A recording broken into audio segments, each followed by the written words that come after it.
So I did DMT the other day, and don't mind me running. But I did DMT the other day. It was the first time I did DMT in like about a year. And all I did was sit there and cry. Cried, cried, cried. If you walked in while I did it, you would have thought that somebody died. You would have thought that somebody killed me, right? I mean, well, somebody, that I got the news that somebody died, or that I got the news that I had cancer, or some fucking crazy thing, right? Because I was just sitting there shattering. Just, like, how like when you cry so hard, you're making those weird noises, like, you know what I mean? Like, it's like, it was that type of crying, and it was just shattering.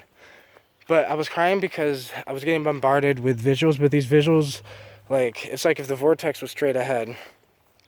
I was getting bombarded by the visuals, like I got directed to the side, and like almost like was getting bombarded by the side visuals, and it was almost like I was being comforted by this thing, and this thing was just holding me, saying like, because sometimes I feel alone in life. I've gone through a lot of things with friends and things, life situations and whatever, and it just reminded me that I'm never alone. No matter how much pain I go through, I'm never alone. I'm always, Mother Nature is always with me. Always. She's always here guiding me, protecting me. The path might get rough, but she will not allow me to give up, because she will not allow me to forget who I truly am. And that's honestly why I was sitting there crying. I was crying because I was reminded why I became the man I am today. Like, if it wasn't for DMT, I'd still be a wannabe thug, trying to be hard, trying to be a gangster. I'd probably be some drug kingpin, selling mad drugs, trying to be hard, probably selling, just a bunch of, I don't know, gangster shit, right? I don't know. And that wasn't me. I wasn't really a gangster type, but, like, I was more of the type to try to, like, organize some shit like that together. And psychedelics altered my path completely. I'm on a different path now. I refuse to sell drugs, which is why I have no goddamn money, which is why I struggle so fucking much. Because why most people in my situation just tell me I should just sell drugs.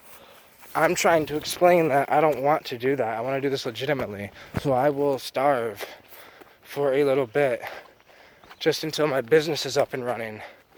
And, whatever. It's like, I will find a way to get a loan, a business loan. I'll find a way to get around this problem. But doing DMT the other day reminded me that, I don't know. I have this connection with this thing that most people don't. A lot of people are just tripping. They think DMT is some new drug, or it's a gateway to another aspect of reality. And it's a gateway to start regaining that connection and rekindling that relationship with the universe and the planet. So I just sat there and cried with it, and it cried with me, and it held me, and it was basically saying, as long as I'm with it, it will be with me. And that's the thing with these psychedelics. The reason why a lot of people don't have a breakthrough is because they're not really with it. I don't know how to explain it. They're taking the substance, but they're not really with it. It's like if somebody was trying to talk to you, like face to face, talking to you about their life, and you're just in your phone talking to someone else, and you're not really with the person that's talking to you. You know what I mean?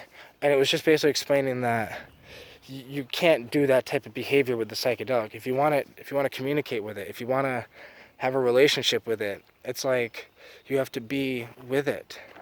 You have to silence the mind. Like, the best thing that I have that has taught me and gave me the most experiences with DMT, and the reason why I'm able to bring back a lot of knowledge from it, is because I've been practicing meditation for a long time. And I've been practicing a certain type of meditation for a long time. Silencing the mind meditation. The type of meditation where you completely silence the mind. No thought in the head. When there's no thought in the head, when you smoke DMT, the DMT visuals hit you even harder, and it can speak to you. You can actually communicate with it. You have to learn how to, when someone's talking to you, you know how not to talk, right? But in our head, we don't know how to do that. We don't know how to communicate. We don't know how to shut off the talking in our head when something in our head is trying to speak to us. So when the DMT experience, the visuals, the beings, the this, the that are trying to speak to me, I know how to shut my mind off. And it's not easy. Don't get me wrong. I don't do it every time because it's not easy. It's hard work, but I get the best lessons that way. And my point of view is after that experience, right, it was just a reminder. You know, I don't know. Sometimes I need those reminders in life. That's why, like, I've done DMT hundreds of times. Most of them were in like a 1 to 2 year span. And like, sometimes I did DMT like 4 times in a day, right? I'd have 4 like DMT experiences in a day. You know, a lot of times back then I was just packing the bowl. So I was like, a lot of times I would just put like a 0.2, a 0.3, and a fucking sandwich it in between some weed and then continuously smoke it, right? So I don't know how much I was getting. Some hits I was probably getting like 80 milligrams. Other times I was getting probably like 40.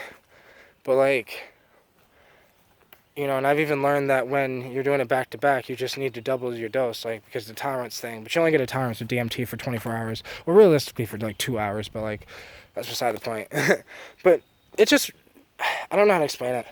But just why I do what I do. That I'm not a businessman. I'm not, as fucked up as this sounds, I'm not even a father. Even though I have kids, and a lot of my friends around me would say I'm a good father, I would say I'm not a father, right? I am not even human, right? We are more than just our labels. We're more than being a parent. We're more than a businessman. If you own a business, if you're a multi-million-dollar business owner, you're not just a multi-million-dollar business owner. That's not what you are. If you're a single mom, that's not what you are. That's what you do. You do parenting. You do these things. These are verbs. Like, I think that what it shows me every time I do DMT is that I'm not alone, and that sometimes I get too attached to this, and it shows me, you know, some of the sad tears, like, because I was shattering when I was crying, but some of the tears were because, you know, I'm gonna die. And some of the tears were because that place is so beautiful, but yet it reminded me that that place is what happens when we die. We're going to go there. We're going to forget. We're going to get our memories ripped from us. We're going to shatter. Everything's temporary. So I was crying because everything's temporary. I was crying because I feel alone. I was crying because I'm going against the grain of most people's reality. Like, I don't want to get a job. I don't want to do this. I don't want to do that. I don't want to participate in the Western fucking world, in the Western way, right? And it's like, I just felt alone, and it just reminded me that I almost got this duty from the universe to do this, and I accepted. So because I accepted the duty, I accept the pain that comes from that duty as well. So many people on the psychedelic path forget that you accepted it. You chose it. I chose to be ridiculed. I chose to be looked at like an outcast. I chose to be looked at like the crazy guy who does psychedelics. I chose to be, you know, I don't know, I'm like the outcast of my family. A lot of my family doesn't talk to me because they think I'm a drug user, right? Like, I chose that shit. Like, I have no money because I refuse to get a job, and like, I'm choosing that. But that's because I'm choosing to go against the grain, because I'm choosing a different way. And I think that, you know, I've accepted that, and that's like the reason why I was sitting there crying on DMT. It was just, as I was getting bombarded by visuals, the visuals were almost like information that was slamming me in the head, and like I was getting downloaded with this information every time I was slammed with these side visuals of some sort. And then the being was like this big thing. The whole experience itself was like kind of comforting me, holding me through it as I'm getting bombarded by these things. And the knowledge was, remember, you did this. You wanted this. And I sat there and cried. This is what you chose. I was 20 years old and I did DMT. And I made a choice to take it seriously. That was the choice. If you make the choice to take the psychedelic experience seriously, then you made the choice to become a modern day shaman. You made the choice to be different. You made the choice to do things differently. You made the choice. And I also cried because I'm finally in my own apartment, right? And I'm finally one step closer to, getting the things I need to start my business back up and running. I'm one step closer to, getting all these things, right? And that's beautiful. And another reason I cried is because I can envision the future. Like DMT almost showed me a brief like boom of the future where it's like, keep walking this path and you'll see look where you can go. Like there was one DMT trip I had a long time ago where it like showed me like 20,000 different possibilities of my life, of my future, of reality. And it's all based on my choices that I make on the way there. But there was only about 20,000 different possibilities that my future could go, and I'm deciding which possibility is. But that's where also that trip also made me question the illusion of choice, that do we actually have free will, that there's actually no such thing as free will, because if I'm only able to choose between these 20,000 possibilities of the future, then it's like, is that actually free will? Or do I just have the illusion of choice, right? I have the illusion of choice because there's so many choices, and I have the illusion of choice because each one, each path changes based on me making life choices every day, right? So it's like, this is just, I don't know. So I just sat there and cried the whole time. Basically, this whole long-ass video was just me trying to explain that I was crying during this DMT trip that I had the other day. I had to kind of break in I had to break in like my new apartment. And the way I break in my new apartment, and make the energy right, is smoke DMT in it. Take psychedelics in it. Take herbs in it. Burn incense in it. Play frequencies in it. Make music in it. Laugh in it. Cry in it. Right? Like, this is how you build sacred space. You have sacred experiences in the sacred space. And, yeah, that was my DMT trip that I had the other day. I just sat there and cried for about 5 to 6 minutes. Just sat there and cried and cried and cried.